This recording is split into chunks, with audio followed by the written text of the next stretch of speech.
14వ తేదీ, జూలై 14వ తేదీ అంటే రేపు FAPTO, federation of Andhra Pradesh teachers organisations, అవి ధర్నాకి పిలిపించింది. అన్ని జిల్లా కేంద్రాల్లో కూడా ఈ ధర్నా జరగబోతూ ఉంది. అందుకని మన ఛానల్ తరఫున, కేఎస్ లక్ష్మణరావు పీపుల్స్ ఛానల్ తరఫున ప్యాప్టో సంఘ ఉపాధ్యాయ సంఘాల ఆధ్వర్యంలో జరుగుతున్నటువంటి ఈ ధర్నాకి సంపూర్ణ మద్దతు ప్రకటిస్తూ ఉన్నాను. దేనికి ధర్నా? ప్రధానంగా కొన్ని డిమాండ్లు, ఆర్థికపరమైనటువంటి డిమాండ్లు, ముఖ్యమైనటువంటి మనందరికీ తెలుసు. పిఆర్సి, పే రివిజన్ కమిషన్ 12వ పిఆర్సి వేయాల్సినటువంటి సమయం దాదాపు 2-3 ఏళ్ళు అయిపోయింది.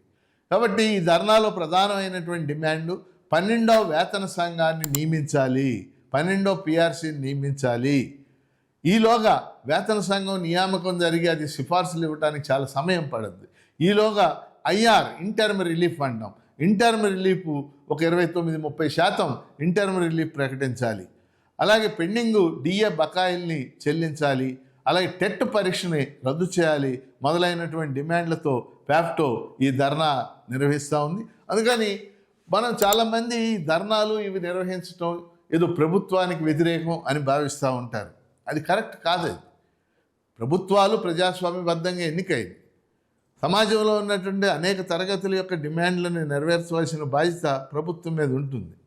కాబట్టి సంఘాలు శాంతియుతంగా ప్రభుత్వం దృష్టికి డిమాండ్లు తీసుకెళ్ళటానికి ధర్నాలు చేయటం కానీ, లేకపోతే మెమోరాండాలు ఇవ్వటం కానీ, ఇది ప్రజాస్వామ్య ప్రక్రియలో ఒక భాగం. దానిలో భాగంగానే ప్యాఫ్టో చేస్తున్నటువంటి ఈ ధర్నాలు, అంటే రేపు జూలై 14వ తేదీన ధర్నాలకి మన ఛానల్ తరఫున సంపూర్ణ మద్దతు ఇస్తూ ఈ ధర్నాలను విజయవంతం చేయవలసిందిగా ఉపాధ్యాయుల్ని, ఇతర సంఘాలని, ఉపాధ్యాయ సంఘాలని అందరినీ కూడా నేను హృదయపూర్వకంగా కోరుతున్నాను. KS Lakshmanarao people's channel subscribe చేయండి, ప్రోత్సహించండి.